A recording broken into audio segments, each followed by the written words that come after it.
we're easily distracted, and they want to make sure no other women are anywhere around.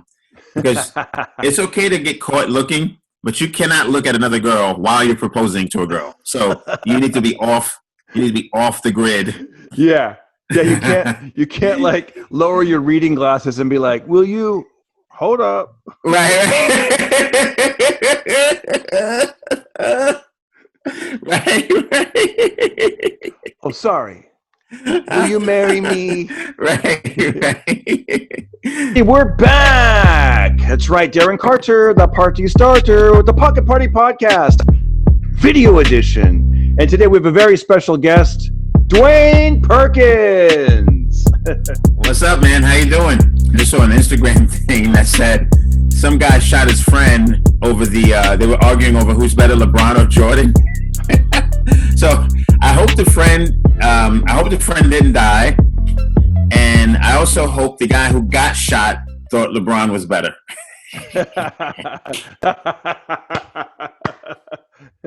That's hilarious. Oh man, you're like, you know what's funny is like during this, I have not played basketball in a really long time, except for during this lockdown. You know, my brother-in-law has a place, and you know, he's got a hoop in his garage, and then you know, I've been staying up north, back and forth between LA and the Fresno area, and right. It just takes me back to being like growing up, man. Like just, you know, like I'm not very good at basketball, but like there's something about it's kind of like a meditational, right? When it's just you.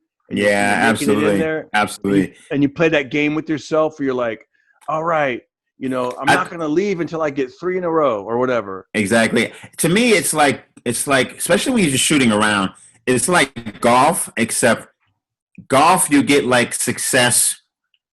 I don't play golf, but I have a little bit. And you get success, especially in the beginning, you get success 1 out of every 20 times, maybe 1 out of every 100 times.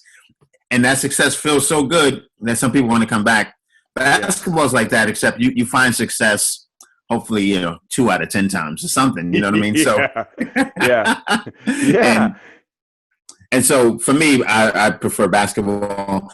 Also, I never picked up golf, and I just can't imagine, like, comedy's a tough road, right?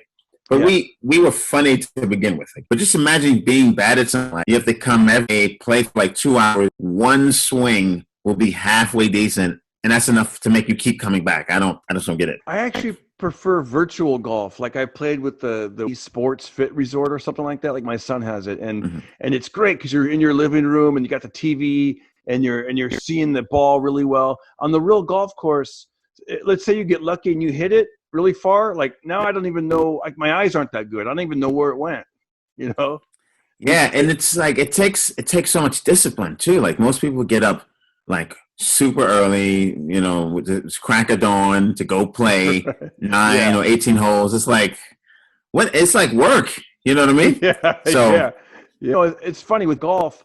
Like I like a lot of the things around golf. Like I like the idea that you're out at this beautiful golf course. You know, they have all these golf courses around the world, and you know, I like some of the famous quotes I've read, like from golfers, and I think the clothes are kind of cool in a weird way. But actually being out there, I get bored after about 9 holes, and I play like once every 4 years. You just gave me an idea, actually. What I think is what like regular people like about golf. You're right. It's time away from the world. You just get to sort of like go offline. Just you know, process things. You get to hang out with buddies. You get to drink.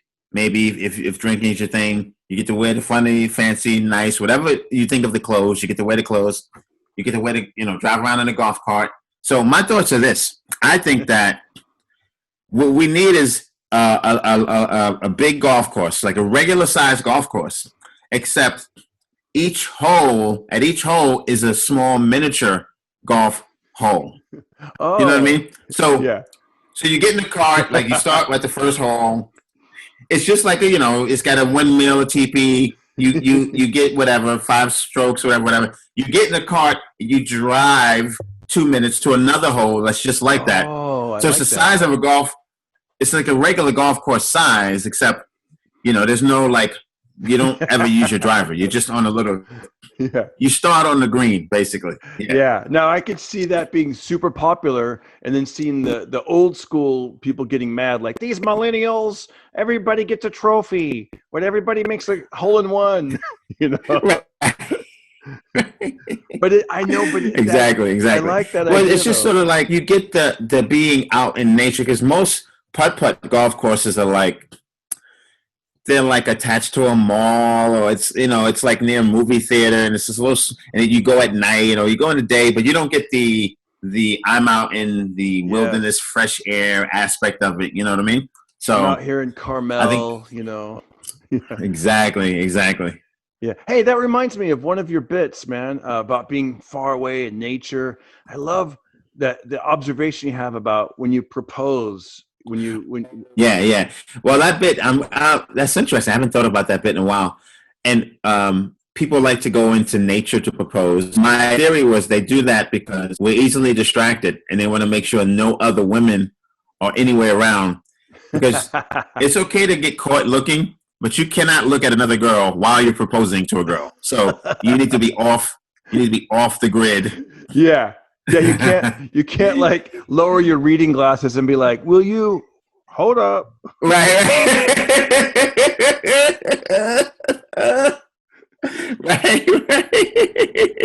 Oh, sorry. Will you marry me? Right. That's exactly right. That's a good act out. I like that. That's pretty dope. Thank you. You can use it. You can use right. it. It's funny you say that, because when I proposed to my wife, it was literally about a mile away from anybody. It was in the back of a cornfield. I remember we were walking, and when we got to the back of the cornfield, I was like, you know what? This is a perfect spot. Yeah. So when you said that joke, I was like, oh my gosh, it's so funny. Like, that's what I did. What state were you in? California. Up near where we grew up. I didn't even know they. Oh, near Fresno. Is your wife from Fresno area as well? Yes. I grew up in Fresno. She grew up on a farm near Fresno, and we were at her parents' house at the time, and yeah, there was like nobody around, and I was like, this is romantic, you know. That's dope. I mean, whenever I have a joke like that, some truth to, like, I know it's not only to make sure you don't look at other girls, it's because, like, this moment is going to be me and you for life. So why not me and you alone deciding to do this? You know what I mean? Like, when guys do that at the baseball game, I'm always like, well, I guess, but all these people aren't going to be, it's not about all these 50 people watching the game. It's about you and her, you and him. Don't want to be, you know what I mean? Let's be inclusive. Yeah. By the way, Ken, I like your background. That looks good. Looks like you're at a photo studio. Yeah, I had an audition the other day for, I won't say what the product, it was a commercial audition, and they sent me this background. So I was like, okay. When I have my meetings, my writing meetings, I have a pitch meeting, I write for this game show. I would use this just to be like, I'm somewhere. But for my shows, I use this, the old brick wall. I don't know, why is a brick wall, like, why did that become the standard for comedy clubs? I don't know. Maybe because it's like interesting enough, but it won't distract you. Is that? I think so. I think for me, I kind of made a connection with Evening at the Improv, that show that would air on A&E growing up. So I kind of just pictured comedian, brick wall. And maybe a lot of the clubs in New York had brick walls. And so that kind of became the standard of, what people think of for comedy. I think you're right. I don't think it was a planned out thing at all. I think you're absolutely right. By the way, I don't know if I've ever told you this, but have I ever told you, has anyone ever told you, and I love this game. This is a game I love playing. I like to see a person of one race, and I love saying who they look like in a person of a different race. Because sometimes people, yeah. So even though this person is half white, I feel like, has anyone told you you look like the white Pierre? You know Pierre? Oh, it's hilarious. I thought you were gonna say Vin Diesel or something. No. No, Pierre. Comedian Pierre. Yeah, for sure. Oh, that's funny. Yeah, and he's don't they say he's kind of like racially ambiguous, like Sometimes Yeah. I saw him recently on something online, and I sent it to my friend. I go, this guy's so funny, and he goes, oh, the Spanish guy. I go, I don't think he's Spanish. I mean, he might be a little Spanish. You just don't know. It's like No, he's I mean, roughly he's black and white. His mother's German, but like he's hilarious. You guys favor a bit, especially since I think you both now sport bald heads. I think. Yeah. Oh, I like that. We sport bald heads. Hey, it's a good way to say it.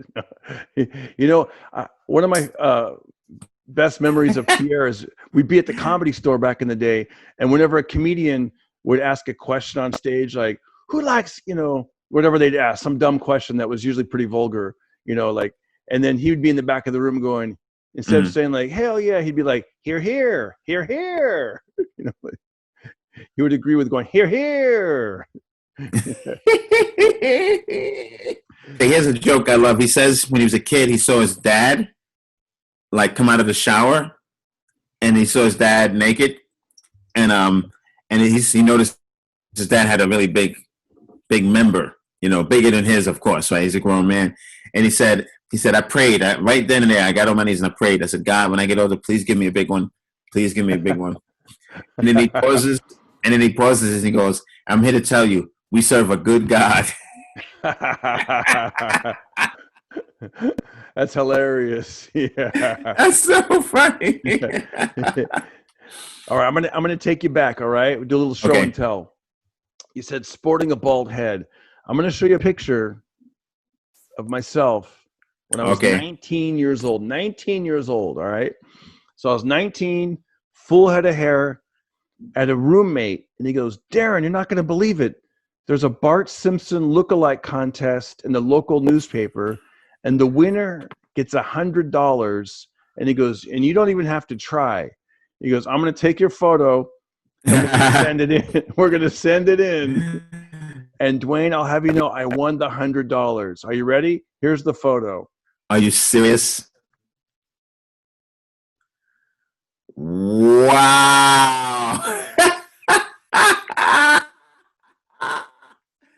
Oh, that's crazy.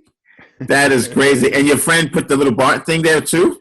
I think I may have done that when I sent it into the newspaper, but it's been like that for like all these years, That was the That's fake. amazing.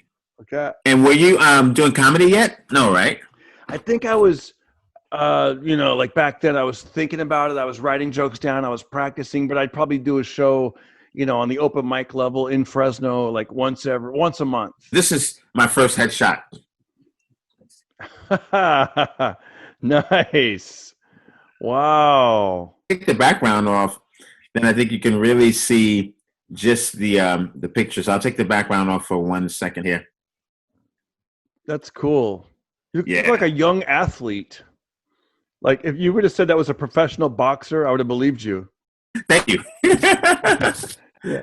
All right, I'm going to show you one more picture. This is embarrassing. This is right before I moved to LA. I had an agent, and I lived in San Diego for about a year, and the agent goes, okay, what they're looking for in LA this is back in the 90s. They want hip, they want cool. She goes, do you have any and this is way past the Nirvana days, but she goes, do you have any grunge wear? Like they want grunge, the grunge look.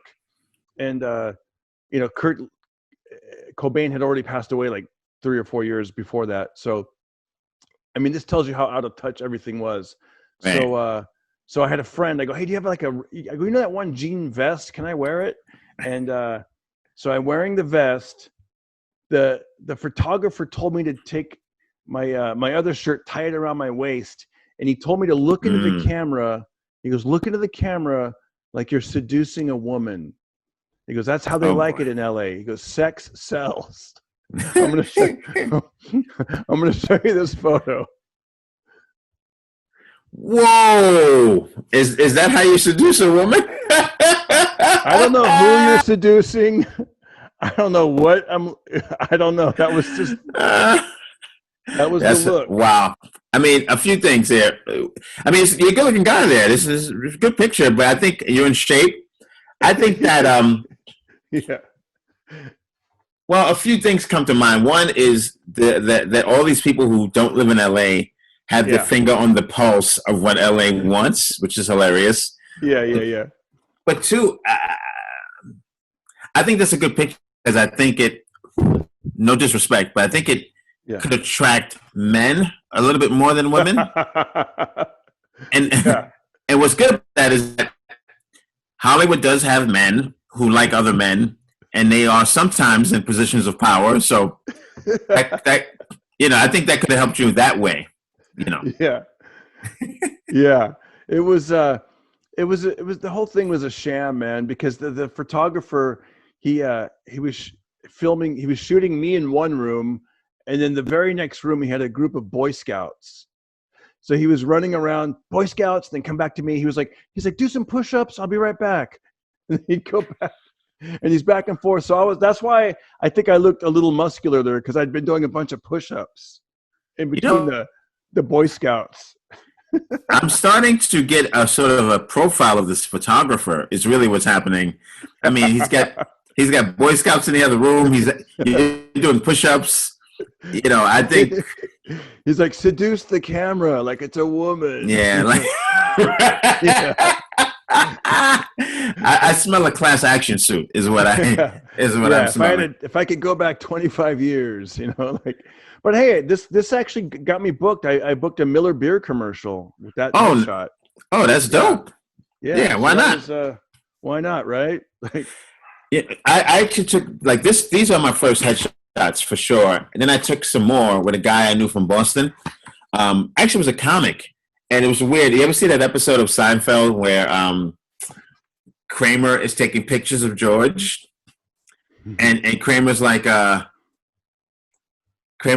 don't want you to do anything uncomfortable.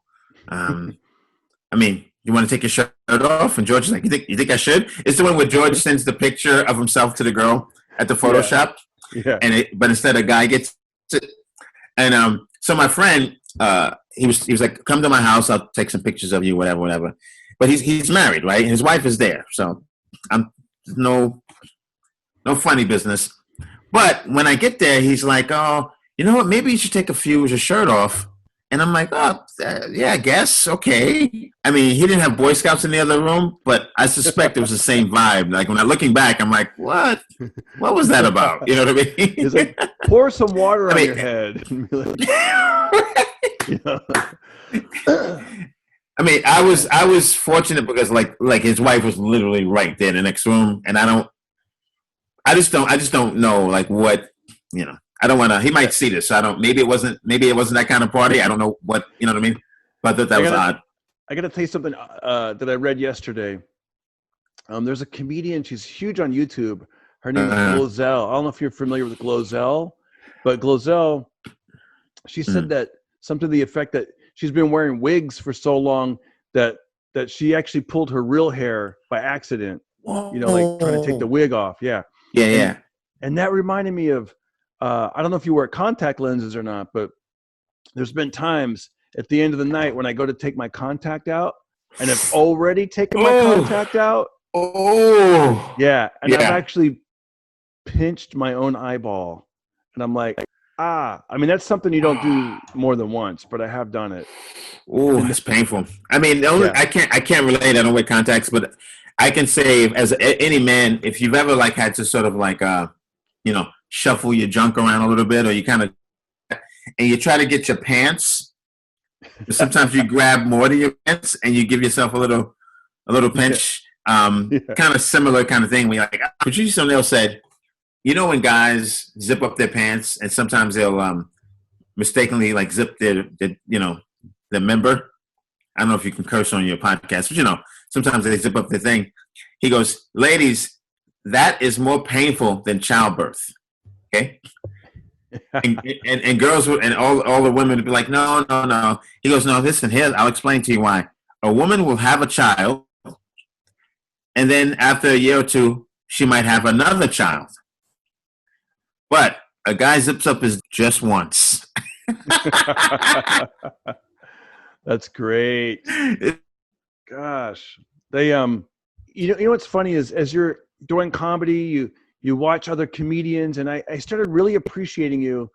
Gosh, man, like early on, I was like, this is a comic who, we're different, and in a good way. I was like, I need to be more like Dwayne, like you. I Right. was always big on the facial and running around and, blah, and the noises and the, but I remember like what's so good about you is the writing is so good, and you paint these pictures, and and it works fantastic for a lot of things, like the books you've written for television. I Yeah, mean, yeah. like Thank you. what's your writing process like? Um, I think that for me, the first thing I wrote a sitcom pilot. Me and my manager from back in the day, Eric Dobine is his name. We wrote it together. I don't think at that point we had a process. We just had an idea. We did it. I think it was pretty good. But since then, I started writing movies with my friend Koji Sakai, and actually before that, I should say, I took a class at a place called the Writers Boot Camp. They do really good work. It's like a whole extensive, writing. It's almost like not college, but like it's now they like you go there, you take like several classes. It's like a whole program basically. But when I went, they had this thing called the Writers Boot Camp. It was a 6-week. They had this like crash course thing. It was 6 weeks, and the whole thing was in 6 weeks you write a movie, and they kind of guide you through the steps. And that process that they gave me, just some of the tools, some of the, I mean, it's in every book. Any book you get has this, but I just like their process. That process has been a process I've used to write all the movies I've written. I mean, for all the movies I've written, maybe one was made that I made myself, but all the TV stuff I write, it's all from literally this writer's boot camp class. And I share with my friends. I still have a PDF. I'll tell my friends, well, you can take the writer's boot camp. You can look through my PDF file, or you can get a book. You can get Sid Field's book. I start off with one sentence that encapsulates everything that I need. One sentence that has the main character, the dynamic character, the opposition, the journey. If you can say it all in one sentence, then you can build out from there. And that's called a log line, but that's always what I start with. And it's amazing when you start writing, you don't know so many of the details. And then if you keep going, things just start coming together to you and connecting. So I think my comedy kind of, it's almost like that too, because usually, sometimes I make an observation, like the thing about proposing. Other times I have an idea, a point I want to make, and then I just build a joke around making that point, something that'll make, like the joke, one of my famous jokes that people have quoted and even stolen is the joke about having a platonic friend. And I always say, girls, when you have a guy that you like, but you don't really like, it's wrong. It would be like if you went to a job interview, oh, Mr. Perkins, you're great for this job. You have the qualifications we've been looking for. You have a perfect resume. You are amazing. And we're not going to hire you. No, we're going to hire someone who's less qualified and has a drinking problem. So that joke all came. But I wrote that joke because at that time in my life, I was younger. This wouldn't happen now so much, but I was in my 20s, and I liked the girl. We were hanging out. We were good friends, but it was unrequited love, you know what I mean? And so I wrote that joke because I'm like, well, it seems like we're perfect for each other, but you still don't like me. This is what this is like.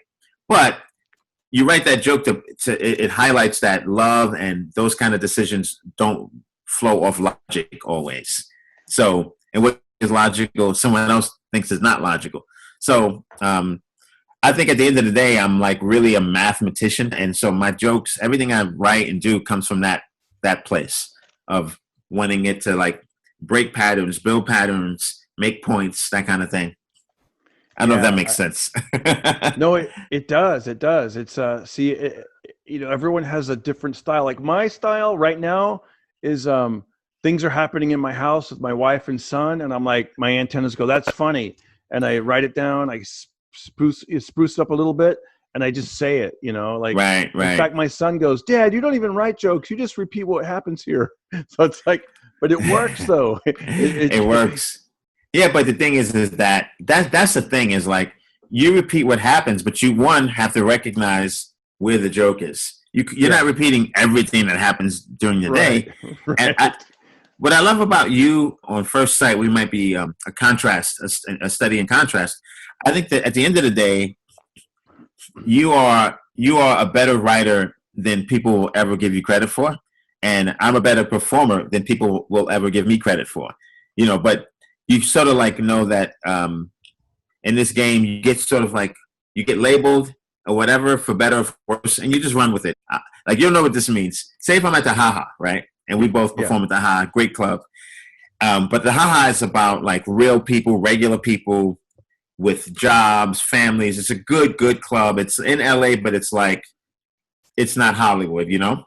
And so if I'm at the Haha, I'll get off stage, and other comics will be like, "Man, you're such a great writer, right? You're such a great writer." I appreciate that. I think I am a good writer, right?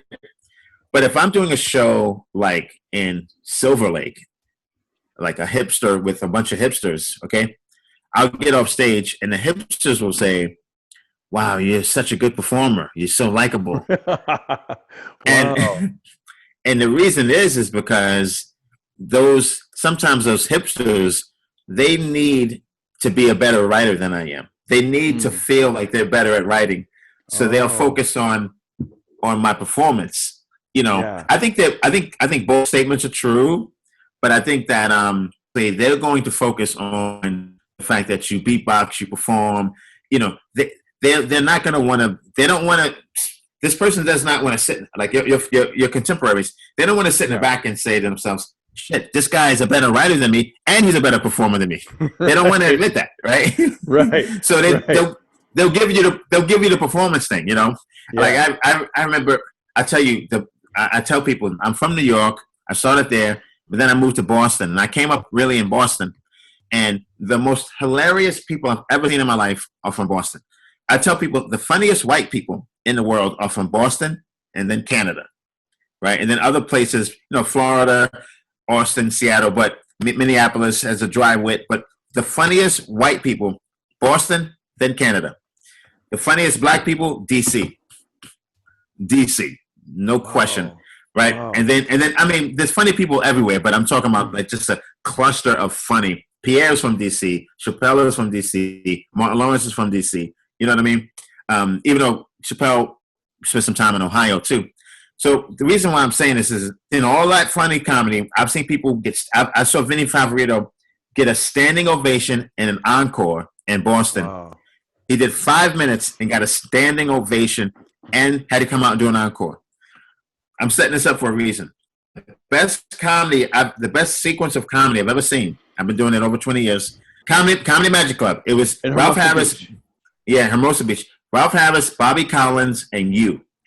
I always tell people it was one of those anniversary shows where every comic does like 5 minutes or 4 minutes. Yeah. You three guys in a row, the best like 15 minutes of comedy I've ever seen. The best reaction the crowd has ever had. I'm talking. I've been to Dublin's when Dane used to kill. I've seen Patrice kill at Dublin's all over. But it was something where each person got on stage, and I thought what this did was unfollowable.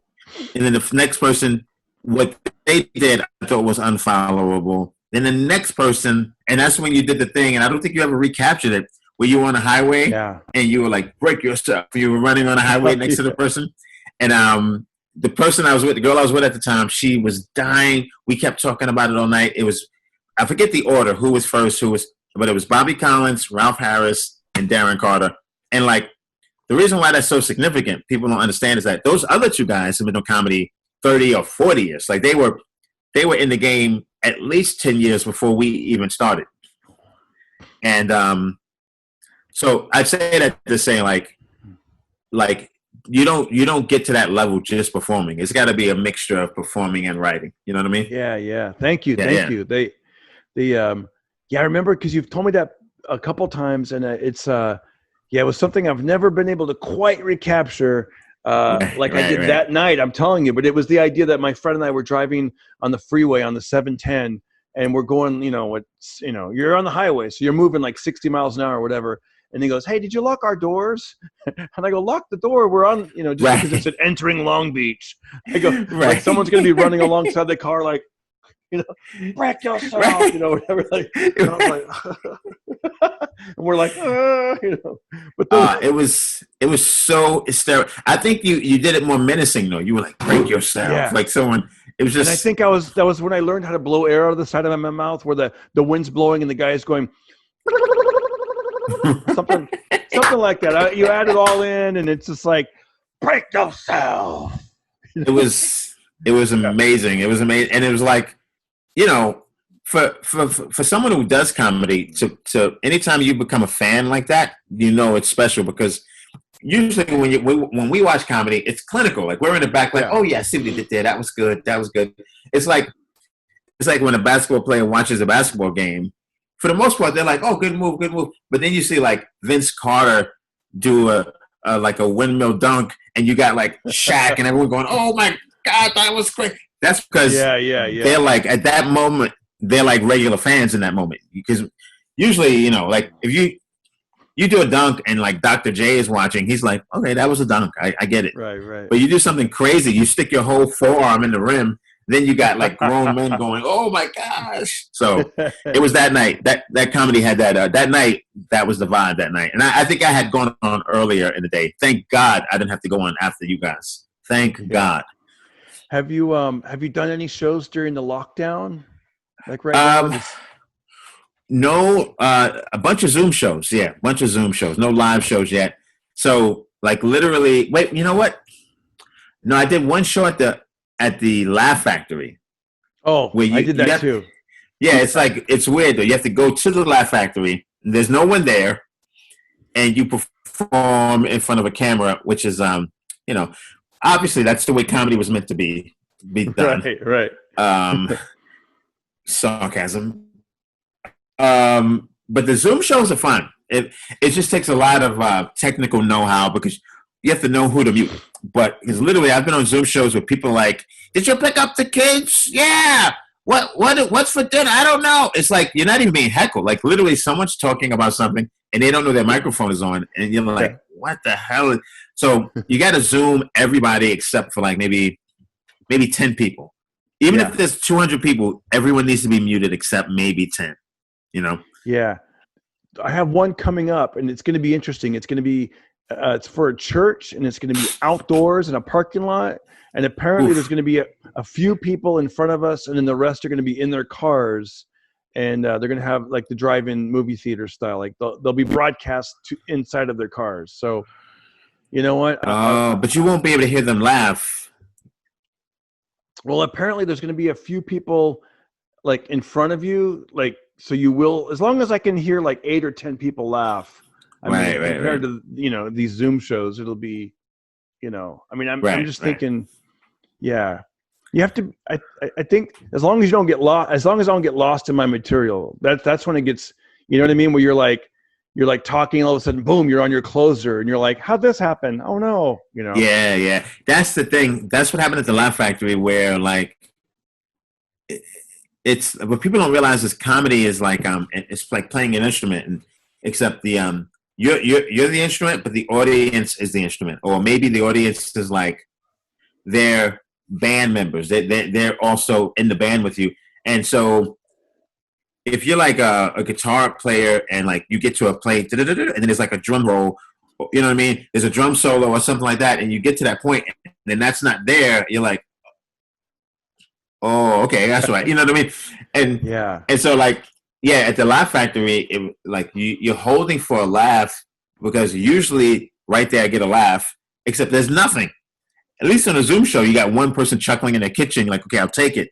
But at the Laugh Factory, you're holding for a laugh, and you just feel ridiculous. Like, I'm holding for a laugh that's not happening. You know what I mean? I know. So hey, when it comes to and then we'll start wrapping it up. So people, he's got a couple of books. One is called Hot Chocolate for the Mind, I think. Yeah, that's a bunch of essays, funny essays, Hot Chocolate for the Mind. That was like basically I had a blog for like 10 years, and I was pretty faithful about writing it. And then I took the best entries of that and compiled them into a book called Hot Chocolate for the Mind. And I think it's a good book for people who read, but it's also good for people who don't read, because you can just pick it up. You can open it up, or if you get it, so you can get the hard copy, but mainly it's a Kindle thing. You can go to any page, read, and it's funny. It doesn't the stories don't connect. It's just like a bunch of funny essays. So it's like a good coffee table book, good book to read. And I call it Hot Chocolate for the Mind because in writing them, people people used to comment and I don't know, they used to draw inspiration from them. It was almost like they were inspirational. Not that was my goal in the beginning, but just something about the comedy in those essays are kind of like wholesome. So I made it Hot Chocolate for the Mind. I love hot chocolate, and I felt like I wasn't trying to pull at your heartstrings. I was more trying to get people to think. That's why it's called Hot Chocolate for the Mind. And the other book is Zombie Run, and that's a fictional novel with my friend Koji Sakai, and that's about it's a love story in the post-apocalyptic world. So zombies have won; they've taken over, and two human beings find each other, and it's all about how they navigate the world. It's not it's not Walking Dead that. It's not like every second of the day is zombies. Yeah. It's it's more about how they move and how and it's a metaphor for the world too. Like everyone's sort of just kind of in a zombie space, and it's all about finding that other person and going to a cornfield. Yeah. You know what I mean? And proposing. Hey, like I did. Right. I would like to do. It's funny. Everyone's idea of romance is different, right?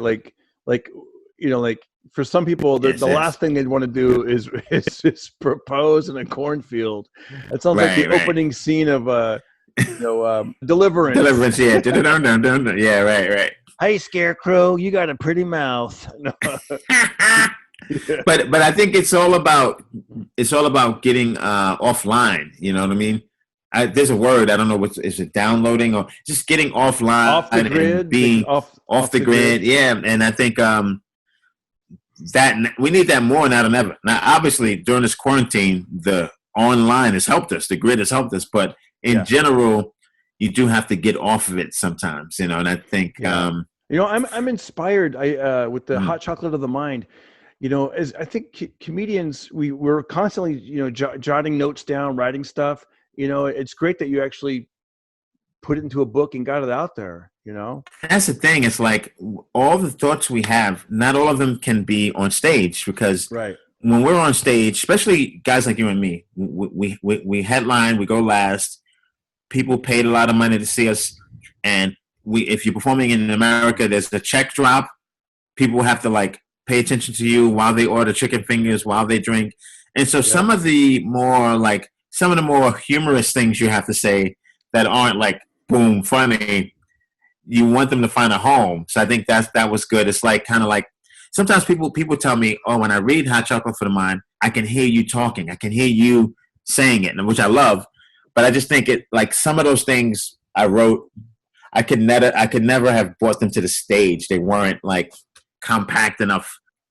Yeah, and sometimes I'll write stuff that's not even really funny. It's more like a real moment, I wrote something recently where I talked about, every year we would go visit my grandpa, and I remember that my dad would say goodbye to him at the end of the 2-week vacation, and it was strange as a boy, because I would see my grandpa and he looked like my dad, but older and not as strong, and just it looked like him, but fast forward 35 years, and it was always strange to me that when they would say goodbye, that my grandpa, who had been laughing and in a great mood, when we said goodbye, he would just start sobbing a little bit and hug my dad, and it was always strange to me because I'd be 10 years old, and it never quite hit me until I became a father of my own.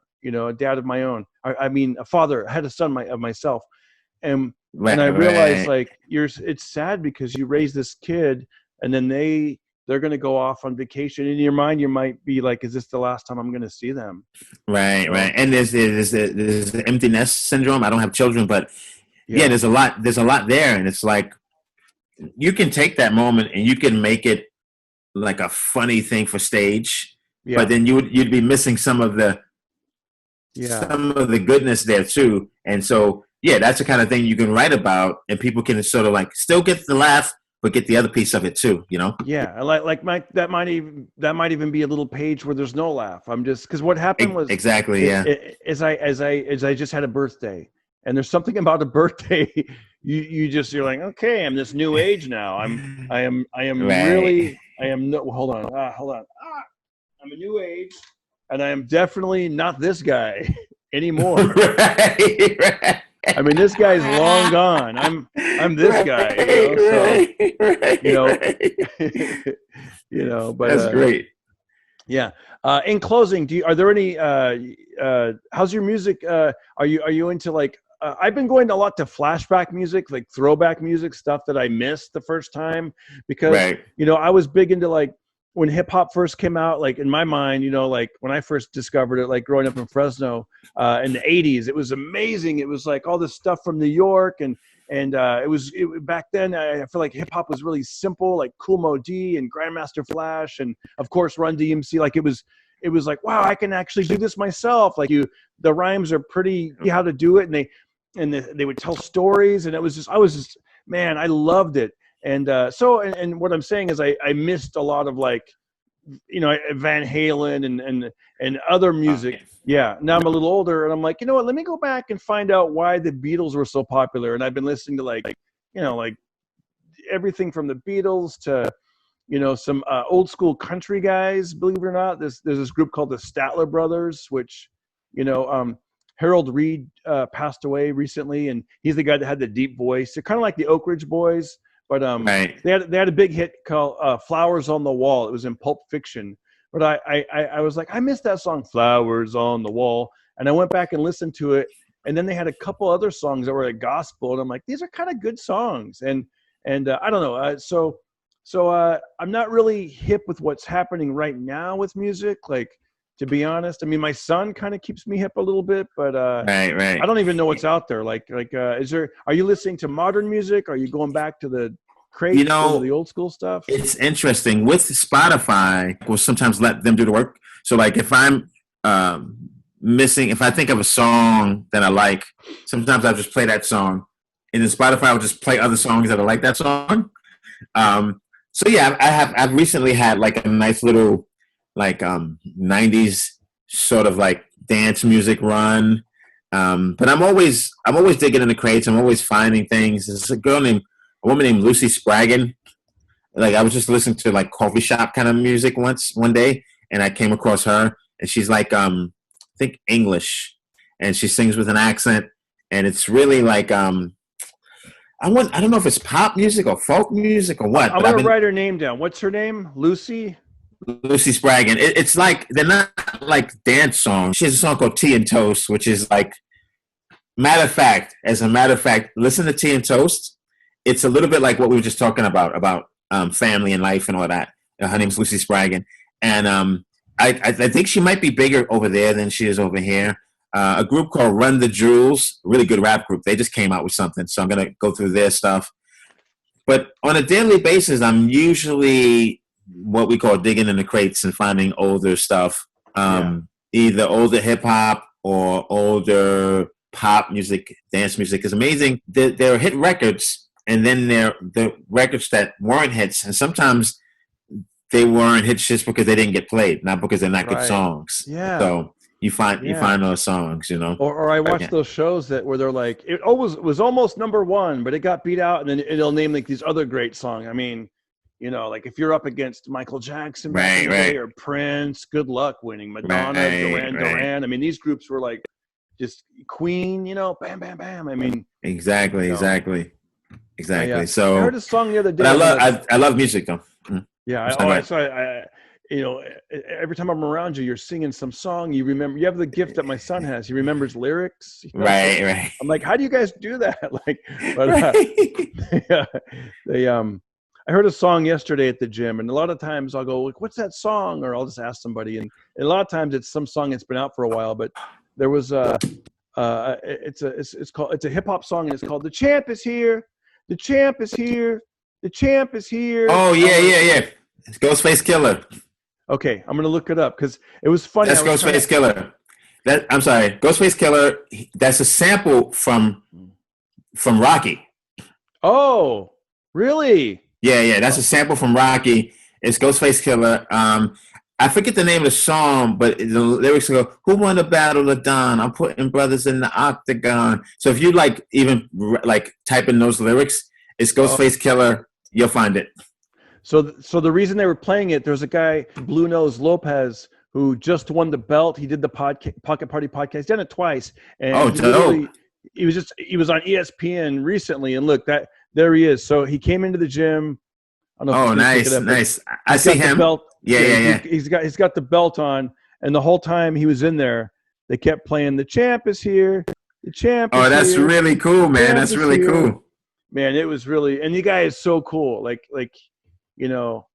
I mean, he is not getting easy fights. When I watched that fight, I was like, they're not giving. I mean, they went 10 rounds. The guy gave him pressure the whole time. I mean, he just the bell rang, the guy kept going right towards him, and it's like grabbing him and just pop, and it's like, and then he won. Wow. It was like amazing. Like, by the way, that song I was looking up. It's "Be Easy." "Be Easy" is the name of the song. Ghostface Killer. Okay. Yeah. By the way, I know you're from Fresno. It's weird because I have a friend who lives in Fresno. She used to live in LA. She moved back to Fresno. I like Fresno, even though it gets a little bad rep. I find that, and I don't want to paint a picture like I'm some creep. I'm not a creep, but we can all get in creep mode. Whenever I'm in creep mode, and the creep is here. The creep is here. The creep is here. And I would say, seriously, even though Fresno's not a big place, but maybe 6 times out of 10, if I'm on Instagram and I see like a girl, a little, I don't want to say thought, but I see like a vixen, if you will. Yeah. Like a lot of times they're from Fresno. I'm like, oh, who's this? I click Fresno. So there's a movement up there. There's a situation. Yeah, there's a situation up there. Wow. Maybe that's where you'll retire. You'll maybe. It gets too hot in the summer, though. Yeah. It's like ridiculous. But when I'm there, I have a good time. I like those kind of cities because it's like I don't know. There's some character there that sometimes you don't find in like bigger cities. Yeah. You know what? When we go up, we stay about I don't know, like 35, 40 minutes outside of Fresno, and it's in the middle of like a farm area, like a small town, and right. And I got to tell you, man, like it's been nice to like leave LA with all the masks and the the paranoia, the people walking down the street. Do I cross? Do you cross? To go up there and just there's less people, so especially where we go. So it's as soon as I go over the Grapevine and I see the wide open space, I'm like, you feel like this weight that's like, yeah. My son's been riding his bike and shooting bows and arrows, and I'm doing the whole Rocky thing. Nice. I stacked up a bunch of tires and I'm punching the tires with my boxing gloves. Oh, that's really cool, man. We're going cuckoo here, but it's been fun. Something totally different, Right. That's cool, man. That's cool. Dwayne, I'd love to have you back on, and thanks for doing the Pocket Party podcast. I like to end the show with the words of wisdom. Anything that you'd like to share with our viewers, our listeners, something you've learned along the way, just to kind of lift their spirits, or something that you've. Okay. What's weird is that I was flipping the channels and I stumbled upon something. So 2 things I stumbled upon. One was this thing on PBS about the Collagen Diet. Just look it up. I'm not on it, but I think makes sense to eat right, live right. The other thing is I stumbled upon a guy named, and you don't have to be religious because you can take the religious part out of it. His name is Andy Stanley, I believe is his name. And he has a whole thing about getting what you want versus what you really want. And I just think if people could if you get what you want all the time, then you don't get what you really want. So just take some time to figure out what you really want and forego some of the like basic things you might, easy things you might want. And then what you really want is around the corner. I'm not breaking it down exactly. You can look it up. His name is Andy Stanley. I think that's worth checking out. Thank you. Yes. You're the best, Dwayne. Thank you so much. Have a great day. Thank you, Darren. Thank you, man. See you, man. See ya. We're done with this interview. Wow. Did you see all that hair I had? I can't believe I used to go to the shows with the windows up. I was like, don't roll the windows down. It'll mess up my hair. And when I was really young, like 20, 21, 22, and I'd go to shows, I would like gel it and hairspray it so it'd be like sticking up and it'd be actually touching the ceiling of the car. Those were the days. Oh. Anyways, if you're new here to the channel, please subscribe. And while you're at it, hit that notification bell. It'll keep you in the loop when I have future uploads. And if you like this video, give it a big thumbs up. It lets me know you care.